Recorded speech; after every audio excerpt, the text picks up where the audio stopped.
pessoal, sejam todos bem-vindos à terceira aula do curso de Lógica e Programação com Scratch.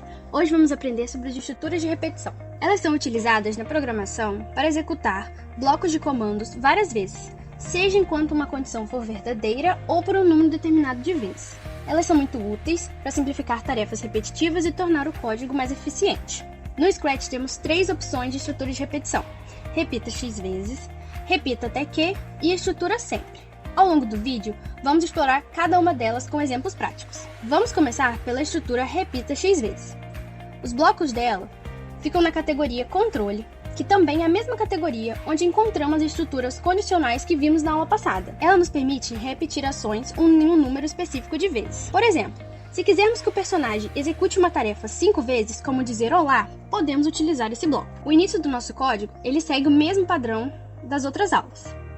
E é importante compreender que tudo que colocarmos dentro da estrutura será repetido o número de vezes que indicamos. Então vamos definir a quantidade de vezes para 5, para atender o nosso exemplo. Em seguida, vamos selecionar 2 blocos giga e colocá-los dentro do bloco de repetição.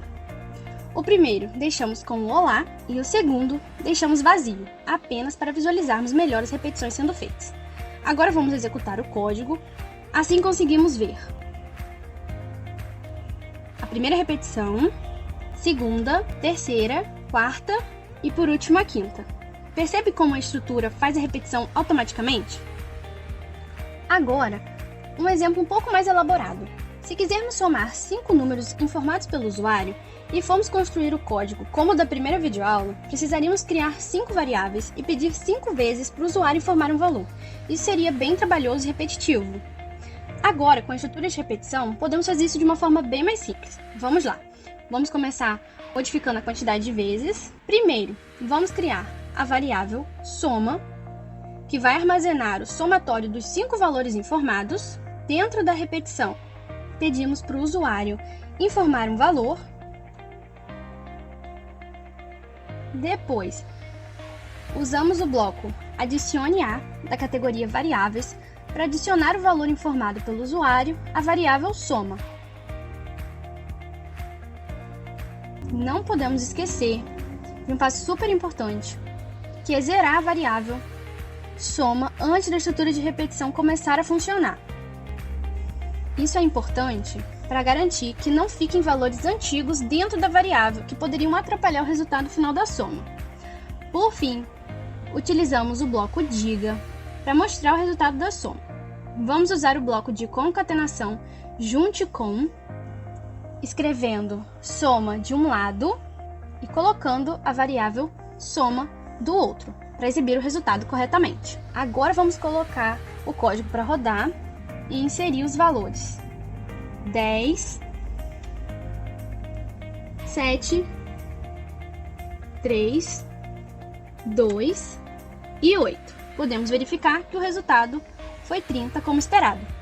Agora vamos falar sobre a estrutura repita até que. Ela nos permite repetir um conjunto de ações várias vezes, mas com uma condição de parada, ou seja, o programa continuará executando as ações até que a condição definida seja atendida. Ela é muito útil quando não sabemos exatamente quantas vezes o programa precisará repetir as ações, mas sabemos qual é a condição que precisa ser atendida para interromper a repetição. Por exemplo, vamos pedir para o usuário inserir números diferentes de 0 e ao final mostrar a quantidade de números informados. Primeiro, criamos a variável contador, que vai contar a quantidade de números inseridos, e a variável número, que vai armazenar os valores informados pelo usuário. Para garantir que não haja valores antigos, vamos inicializar a variável contador com 0. Em seguida, com o bloco pergunte, pedimos ao usuário para inserir um número e armazenamos essa resposta na variável número usando o bloco mude. Agora, utilizando a estrutura repita até que, onde a condição de parada é o número ser igual a 0. Para isso, usamos o bloco de comparação dos operadores e comparamos a variável número com o valor 0 e inserimos essa condição dentro da estrutura de repetição. Na estrutura de repetição, começamos usando o bloco adicione para incrementar a variável contador em 1 a cada repetição. Ou seja, cada vez que o usuário inserir um número, o valor 1 será somado à variável contador. Em seguida, vamos repetir os blocos Pergunte e Mude para continuar solicitando os números ao usuário. Para finalizar o programa, fora da estrutura de repetição, usamos o bloco Diga para exibir a quantidade de números inseridos. Utilizamos novamente o bloco de concatenação Junte com, onde de um lado colocamos a palavra quantidade e do outro inserimos a variável contador. Esse bloco vai ser inserido dentro do Diga. Ao executar o código, vamos inserir 7 valores aleatórios e, por fim, o valor 0 para parar. Dessa forma, o programa exibirá corretamente a quantidade de valores informados, mostrando 7. Por fim, vamos falar sobre a estrutura sempre. Ela é usada quando queremos que uma ação ou condição seja verificada continuamente durante a execução do programa. É ideal para situações em que o código precisa estar sempre de olho em algo, como monitorar uma variável ou reagir a comandos do usuário em tempo real.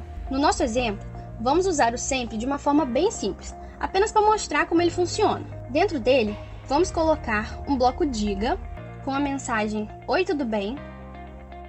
E em seguida, um bloco vazio para visualizar melhor a repetição acontecendo. Quando colocamos o código para rodar, nós podemos ver essa mensagem se repetindo. Esse código ele não é funcional, pois ele ficará nesse looping literalmente para sempre, como diz a estrutura. Mas ele é um bom exemplo para mostrar o funcionamento do bloco na prática. Nossa videoaula chegou ao fim. Eu espero que vocês tenham gostado e até a próxima!